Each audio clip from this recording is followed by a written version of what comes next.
All right. Today I have Brendan with me. Brendan, thank you for joining today. And why don't you tell us a little bit about yourself? Thanks for having me. So I started a carnivore diet years ago, and I did it just to improve my physical health. And I saw those changes, and some of those changes were like I used to bruise really easily, and for the past 8 years or whatever it's been, I haven't seen a single bruise on my body since. Like, doesn't matter how hard I get hit with anything, right? I used to get sick once, twice, sometimes 3 times a year. I really haven't had any infections or sicknesses since then. Um, I used to be a lot more pale in a couple ways. I used to burn in the sun, but I also used to have a bit of an anemic pallor.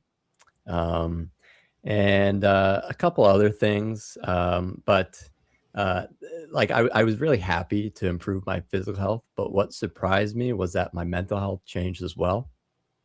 So I used to be pretty anxious growing up, and that very suddenly went away. I just started to feel a lot more calm and confident and comfortable. And then, more surprisingly, I also had like mild feelings of gender dysphoria. It was very mild, and just like the anxiety, like I wouldn't have had a diagnosis or anything, but I only noticed in retrospect, looking back, kind of. Um, and it became kind of obvious, I guess, in retrospect when I look back. And I said, and then I started to feel a lot more masculine, a lot more comfortable, a lot more calm. And it was just strange how it just very suddenly went away. And I started to feel very different. And then stranger still was how my mental outlook on life changed as well. So I used to be a lot more of like, I don't like using the terms, but what you would call like a social justice warrior type of person, or a lot more woke, in that I was really angsty about certain political things like climate change. And I just had a really negative outlook on the world in general, society. I thought society was awful, people were awful. Um, and it was just so strange how that very suddenly changed as my anxiety went away. That went away as well. And nobody convinced me, nobody gave me like a compelling argument. Nothing changed psychologically. The world around me certainly hadn't changed, but I had changed. And so the way that I saw the world had changed as well. I had a lot more peace within me. And so the way I saw the world was a lot more peaceful. And this experience really helped me kind of conceptualize. What I say is that I realized that mental health is largely a reflection of physical health. And in the beginnings, I kind of simply conceptualized this as, well, if you're constantly getting signals from your physiology, from your inner world, that something's wrong, something's wrong, something's wrong, then it'll kind of bubble up into your more conscious mind to the point where you'll look out into the world and try and find something that's wrong to attach yourself to, right? And you're just constantly trying to rationalize why you're feeling this way. And we love to kind of come up with these reasons, like these complex psychological reasons for why we feel certain ways, but we don't really tend to ever admit that it could be physiological, something physical, something simple, such as malnutrition, right? Um, and that it really just changed my mindset. And uh, that realization eventually, and I'd love to get into it. Eventually, it became a lot more specific on what exactly those things or bad signals are. Okay. So before carnivore diet, you were feeling differently. You had a lot of the mental health going on. What kind of diet were you eating then? I was very plant based, so I was never vegan or vegetarian, but I kind of I was, like I said, I was kind of more of the social justice type person. I thought that eating meat was bad for the planet. And so I tried to avoid it. So I started to eat like meatless lunches. I was eating a lot of beans, legumes, a lot of things high in lectins, like peanuts and cashews, a lot of seeds, nuts, leafy greens like spinach, and I later I figured out that oxalate was a big issue for me. So I was just eating all the wrong things for me. And it's funny because growing up, I was a very picky eater. I never ate fruits and vegetables. I, like there's only like a handful of them that I would even entertain. And then as I became like a teenager and a university student, and I could kind of like consciously control myself, I started to make like, I could make the wrong the wrong decisions against my body. I could kind of force myself to do what my body didn't like. Um, and so there's a bit of a detachment from my like reality and like what was actually going on. Like I would read an article about these like superfoods like blueberries and pumpkin seeds and stuff like that, and I would hear the logic of it, and so I would just like keep eating it, but then I wouldn't pay attention to how it made me feel. And like looking back, it was just like it made me feel terrible. Like I felt awful the whole time. And I couldn't figure it out. I was like, what is going on? I'm eating so healthy and I'm doing all the right things, but my health is getting worse. So it didn't click for a long time, but Yeah. Okay. And then things started to change for you. And at one point, you wrote a book, right, about, I guess, anemia and your experiences with it. Can you tell us a little bit about that? yeah. So I wrote a book and I have it here. I can show it. It's called Beyond the Pale. So it's a bit of a play on words because Beyond the Pale is like something that you're not supposed to talk about, but also talking about the paleness of anemia.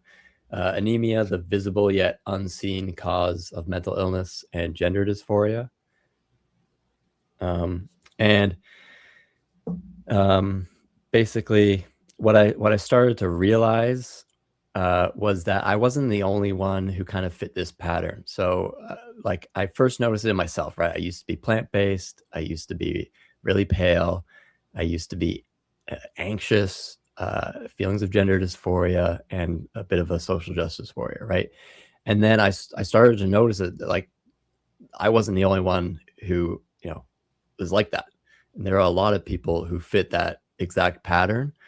And I started to see like paleness all around me. I started to like become really good at seeing it. And so now might be a good time to say there's a difference between a paleness from a lack of sunshine and a paleness from a lack of blood. So if you don't get enough sunshine, you don't produce as much melanin, and that melanin gives you like a tannish brown color to you, right? Kind of a bronzy color. But there's another way that you can be pale, and that is if you simply lack blood underneath your skin. So your skin is translucent, you can see through it a little bit, and the blood underneath your skin gives it a color. And so if you have lots of blood, you can have like a rosy glow, you can look ruddy, right? But if you're really lacking blood, you look a lot more pale. And like people point this out, like if somebody's not feeling well, they'll say like, are you okay? Like you look white as a sheet or pale as a ghost, right? And there are all sorts of like terms built into our language based on color that have to do with blood, such as if somebody is a yellow-bellied coward, if they're feeling green or green with envy, or if they're feeling blue. All right, if somebody's face is turning purple, like they're getting so angry, right? Um, and we can see, we're really good at seeing the blood underneath each other's skin because we need to be able to see it to detect each other's emotions and also each other's health, right? So if somebody's blushing, right, a lot of blood comes to their face and we can see it, right? And we know that they're feeling a little embarrassed and self-conscious. Or if somebody is really scared and the blood rushes away from their face into their muscles and their heart and their lungs, then their face goes blanched and pale, right? And we can tell, right? But also it tells us the health status of other people. So whether you're selecting a mate or just like even just reliable friends, and just like how much you might like a person, whether they're a potential mate or not, we tend to like certain visual cues that indicate good health and vitality, right? It looks attractive. And so I started to notice this difference. And at first I just saw pale and I didn't really understand the distinction. But then as I understood the distinction better and realized that, oh, this isn't like a lack of sunshine thing. It's not like a vitamin D problem or something, right? This is like a lack of blood from, the people who are plant-based, they tend not to get enough iron from meat. And it can really cause a lot of problems with producing enough blood. It's actually very difficult for your body to produce blood. You're producing, like, you have 30 trillion red blood cells in your body, and that's actually 80% of your human cells by number. So 4 of every 5 of your cells right now are red blood cells, right? You're constantly having to go through cellular division to produce these things, and it requires a lot of nutrition, mainly iron. That's the big one. And so a lot of people kind of fit this pattern, and it's a lot more women than it is men, or females than it is males. And that's just for the simple reason that at puberty, women begin to menstruate. Also, testosterone kind of gives a boost to red blood cell production. And then also women, there are a number of studies that show that women just tend to eat and prefer to eat less red meat. So they just have less of a preference for it for whatever reason. Which is a shame, because women need it a lot more than men, quite frankly, because they're losing it, and then also you can lose it during pregnancy and delivery, right? There's a lot of blood loss sometimes, and pregnant women, they have to produce huge amounts of blood volume extra on top of what they already had to support the growth, to deliver enough oxygen for the growing baby, right? So it's very, very common. And if you look, you'll see a lot of typically teenage adolescent women, they kind of fit this pattern. If you look with your eyes, you can see it. As long as you're not colorblind, you can see it. And yeah, they're very anxious, a lot of mental illness, typically plant-based, very pale, and gender dysphoria is very common. And I don't know if most people kind of know the association, but unfortunately, people with gender dysphoria, they have incredibly high rates of mental illness. And I go over like the rates in my book. I look at the studies. It's very unfortunate. And there's a lot of talk about, it being from discrimination or transphobia. And, we don't have to get into that argument right now, but basically I put forward the theory that it's certainly not. It's a physiological thing. It's a physical thing, because they also have incredibly high rates of physical illness too. It's not just mental illness, right? You can imagine being bullied, being harassed, that can cause mental illnesses, right? But they have higher rates of liver disease, higher rates of asthma, higher rates of fibromyalgia, and I just don't think those things are well explained by discrimination or transphobia. I think it's kind of obvious that there's something physiological going on here. Okay. All right. So you went to Carnivore and started to see changes. What exactly did your diet consist of when you went to Carnivore? At the time, and I've made some switches since, but at the time it was just pretty much red meat, some salmon, a bit of pork and chicken, but mostly red meat. Yeah. Okay. All right. And I know we talked a little bit beforehand, and you told me that you've kind of changed a little bit.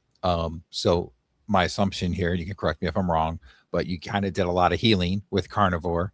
So then you kind of changed your diet to what you would kind of prefer to eat at this point, right? So why don't you Somewhat. tell us a little bit about that? Yeah, what I've been saying is, like, it's a lot of my health journey was like 2 steps forward, 1 step back. And so what I mean by that is that carnivore was really great for certain things, like the things I was talking about, but I did find that I couldn't get fat adapted. And I really did try. I tried for like over a year, and I was trying raw carnivore, and like I'll still eat some raw meat today and stuff, and I enjoy it. But I really did try. But I just could never get fat adapted. And when I added carbs back in, that really worked well for me. And, I don't really care what other people eat. If people are doing really well on carnivore, I think it's awesome. I really wish that I could do well on it. And if somebody can explain to me how I can, I'd be interested. But I really did a lot better when I added carbohydrates back in. And basically what I focus on is, getting lots of meat, but mainly just avoiding the plant toxins, because that seemed to be the problem for me. Like lectins were a really big problem. Oxalates were a really big problem. And if I ever have them, I notice the problems come back. And so it's done wonders for me to just kind of like like focus on like I get carbohydrates, but I just avoid all plant toxins. Okay. So, like, what about processed foods? Do you kind of avoid them, or are you not as concerned about processed foods Not necessarily, like, I'd rather have processed foods over, like, whole foods, like spinach, right? It's because like of the I toxins? yeah, yeah, I avoid vegetable oils like the plague, right? Like, I think those are awful, and they are. But, like, simple sugars, I don't avoid them. They do well with me, certain forms of it at least.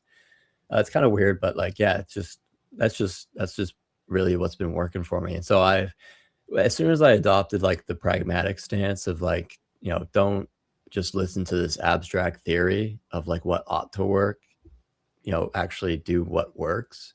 That really helped me out personally. And I've just been my health has been great since then. Kind of just steadily making improvements. And I'm always kind of tinkering with stuff, but Yeah.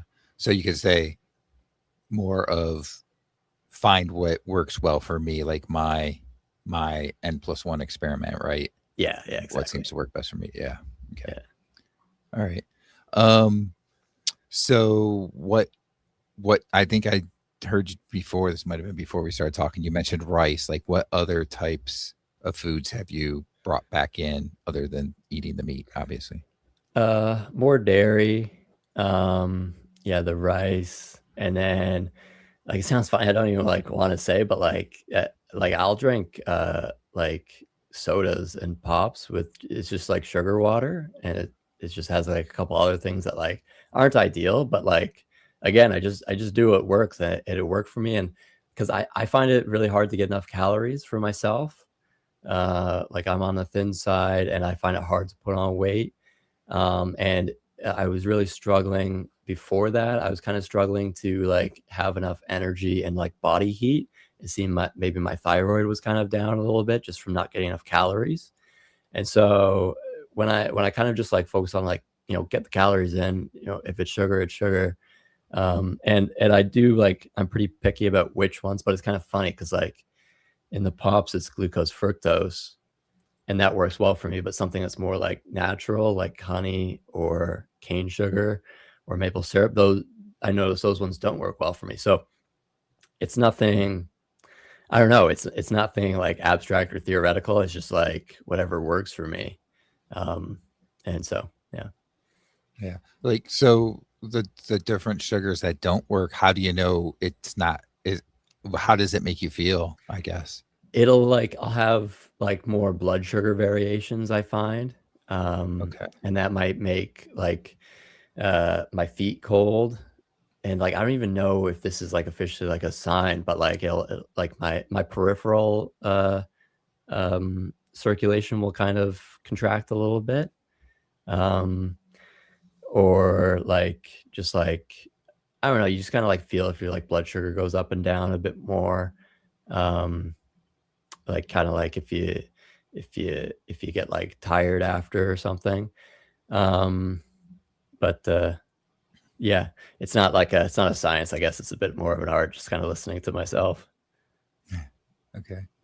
And so before you didn't have any types of issues with like diabetes or high blood pressure or anything like that. It was mostly just the mental health and anemia that you were suffering from. I actually when I had oxalates, I think that those were what was it would cause me kind of problems with my, blood sugar responses um, and even, like, blood pressure, like, yeah, I remember, like, as I started to eat more fruits and veg as a teenager, like, I started to have that, like, when you stand up too quick and you get, like, low blood Mhm, pressure.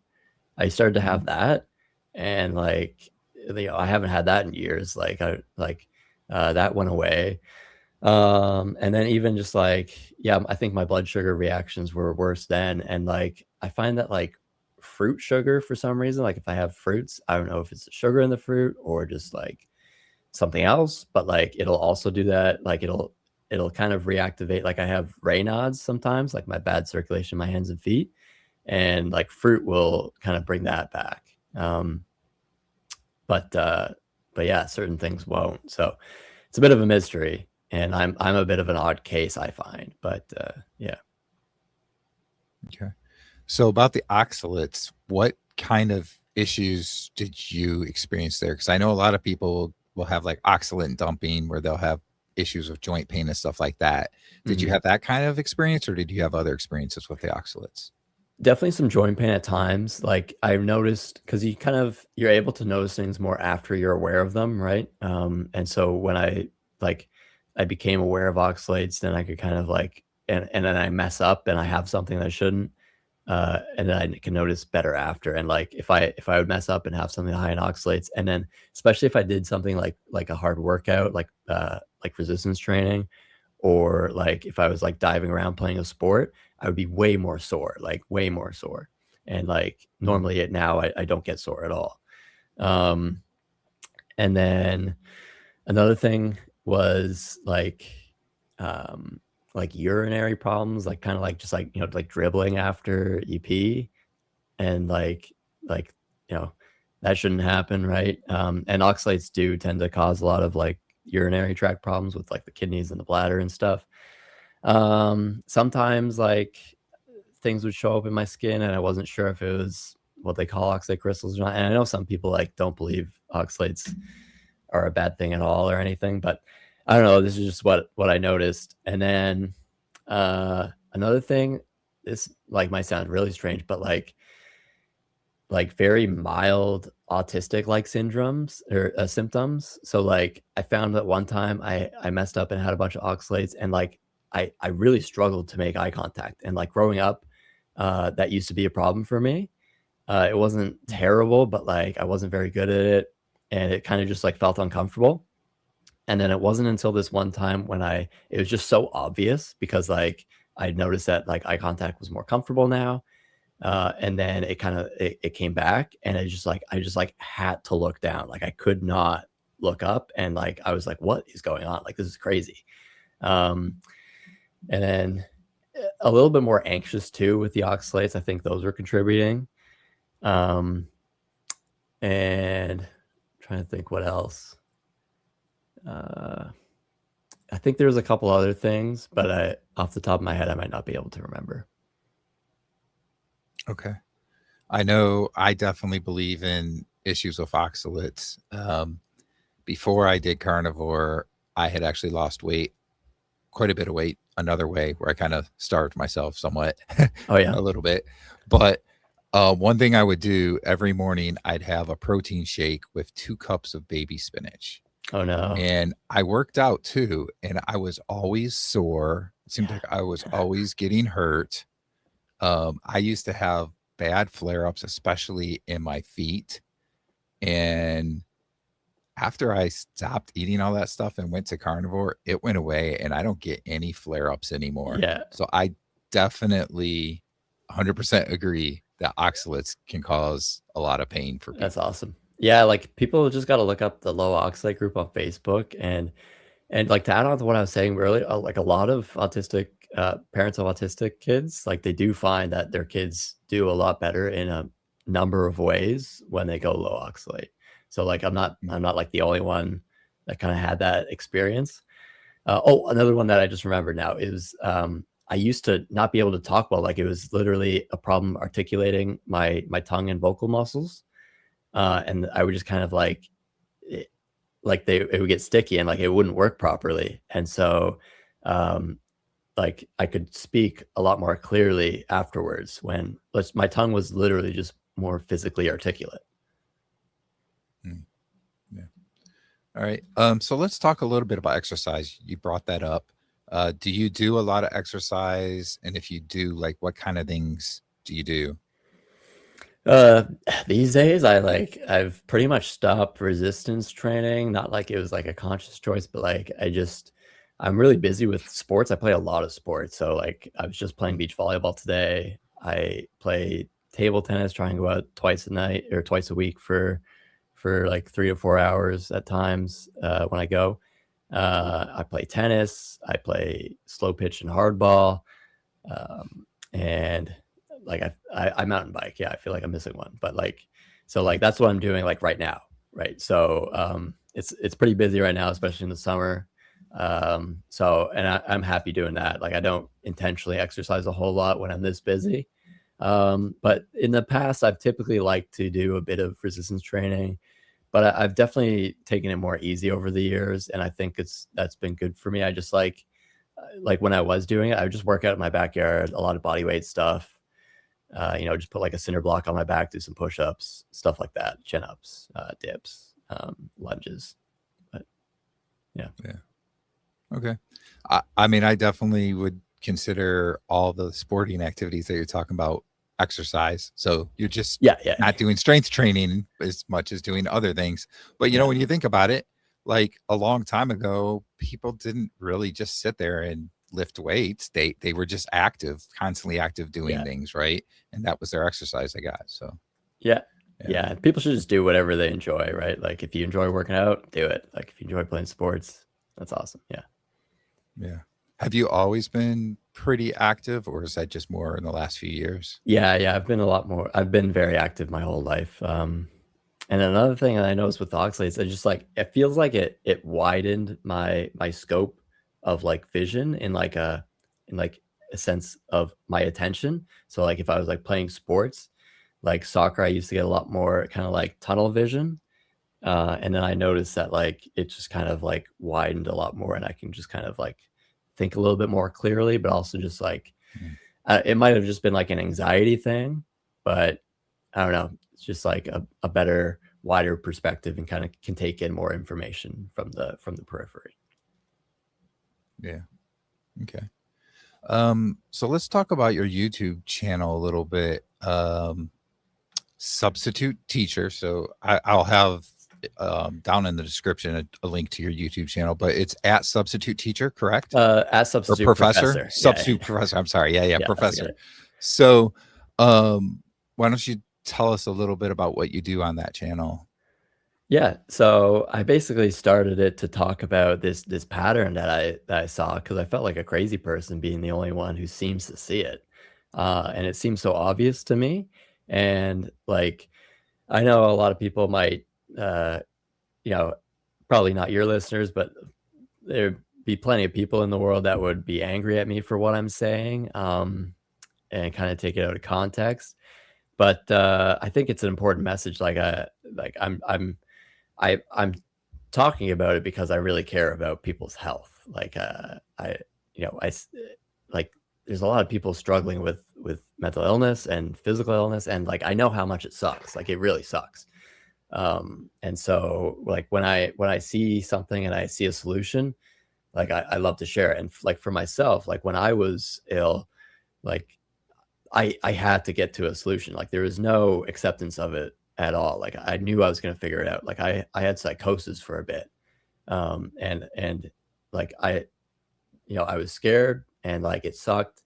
And there's part of me thinking like, okay, like do I have schizophrenia now for the rest of my life? And but like but also like there at no point did I ever like fully kind of believe that. And like I always knew that I could solve whatever problems come my way. And so I love to solve problems, and like this seems like a very solvable problem for me, like this whole pattern I'm talking about. And so I just wanted to kind of get at that and like point it out, because I would hear a lot of people, a lot of smart people they're talking about mental illness. They're talking about, to be frank, like the kind of the emotional volatility of like people who are kind of more social justice warriors. They're talking about some of the irrationality around gender dysphoria. Um, and like I don't care about people's gender. If people want to dress whatever way they want, go for it. I totally don't care. Pronouns, whatever, I don't care. It's just like it's just a matter of health for me. Um, and like there are a lot of people talking about those things, but like they're so wrong, because like they're talking about like they're like this is just a social contagion from TikTok and like gender ideology. People talking about mental illness, and they don't see like the obvious. Like if the brain is not functioning properly, the first question you ought to ask is, what does the brain need to function?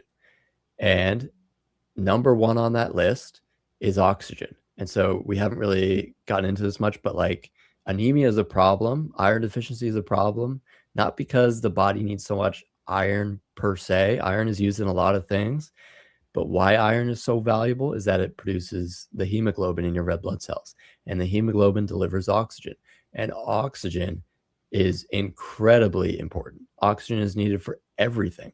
It's needed for every tissue in your body, especially the brain. And the brain is incredibly sensitive. It's the most sensitive tissue and organ to hypoxia, to a lack of oxygen. And so, like, I couldn't understand, like, how are we not talking about this? Like, there's a ton of mental illness out there. What does the brain need to function well? It needs oxygen. Like, if like, that's suspect number one, right? And nobody is talking about it. Nobody is talking about, hypoxia or anemia or respiratory disorders. That's another thing in my research I came across, that people with respiratory disorders have very high rates of depression and anxiety, right? People at high altitude also have higher rates of mental illness, like suicide and depression and low, like, mood disorders. And it's same thing short term. People have psychiatric problems if they go up there short term too, right? Hyperbaric oxygen therapy, it really helps people with mental illnesses. Postpartum depression, it's kind of obvious when you think about it. Women lose a lot of blood after giving birth, right?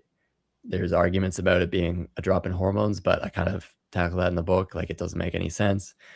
It's kind of obvious. It's a lack of blood. Like, if you lose blood, if you lose enough blood, you die, right? So what would happen if you just lost, a significant amount of blood, but not enough to die, right? You'd feel really tired. You'd feel really depressed, sluggish, right? You'd feel kind of zombie-like you'd be closer to death. You'd have less life, less vitality, right? Your blood is your life force, right? So yeah, I really cared about this topic, and I saw that nobody is really covering it properly. And so I just wanted to kind of tackle that. And then, just not getting a whole lot of traction with the YouTube, I kind of just started focusing on the book after that. Okay. And then the book, if somebody's interested in that book, how can they get a copy of it? Amazon. So wherever they live, if they have Amazon around them, they can get it through Amazon. And it's called Beyond the Pale. You can look up my name, Brendan Reeser. And obviously I self-published it because nobody's going to publish a book on this topic,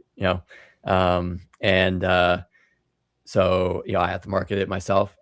I put a lot of work into this book. There are hundreds of references at the end of it, and it's very carefully and well written. It's a great book. If you enjoy this topic and if you've enjoyed this conversation, then you'll really love this book. It has so much information in it, and it's just I love connecting the dots. And that's what people have, the comments in my previous podcast, just oh my God, you connected so many dots for me. If you like that sort of thing, then you'll definitely like my book. But Amazon, you can find it. You can find it there. Okay. And if anybody that's watching this might have any questions or want to talk to you about your experiences, how would be the best way for somebody to reach you? Just through that YouTube channel, or do you have another way of them reaching you? Yeah, I mean, you could on my website, you can fill out the contact form, and that'll send me an email, and I can respond to that. And then on Instagram at brendan.reeser, you could try DMing me. So those are two ways. Okay. And the website address? BrendanJReeser.com. All right. And I'll be sure to have that in the description as well. Perfect. All right, Brendan. Thank you for being on today. I think this has been a great conversation. Anything you want to say to kind of wrap us up? Yeah, I would say you're not stuck if you have a mental illness, or if you're struggling with your physical illness. You're not stuck that way. You don't have to have an anxiety diagnosis your whole life. You don't have to take, be on medications your whole life. You can and should try and solve it. And there's nothing, in the vast majority of cases, there's nothing wrong with you. You're just not getting enough of what you need. So people talk about psychiatric illnesses as if, there's just something wrong with your brain chemistry. or there's just something wrong with you, your psychology, you had like this trauma growing up. And those things can matter, but like I believe that in the vast majority of cases, it's just you're not getting what you need. Like if you give your body what you need, your body will feel so much better. And like your body needs a lot of blood, it needs a lot of oxygen, your brain especially. And so just try and give yourself what you need. Yeah, there's nothing broken about you, right? You're just probably just not getting what you need. Mm, yeah. All right. Well, thank you, Brendan, for being on the channel today. Hey, thanks for having me, Brian. It's fun.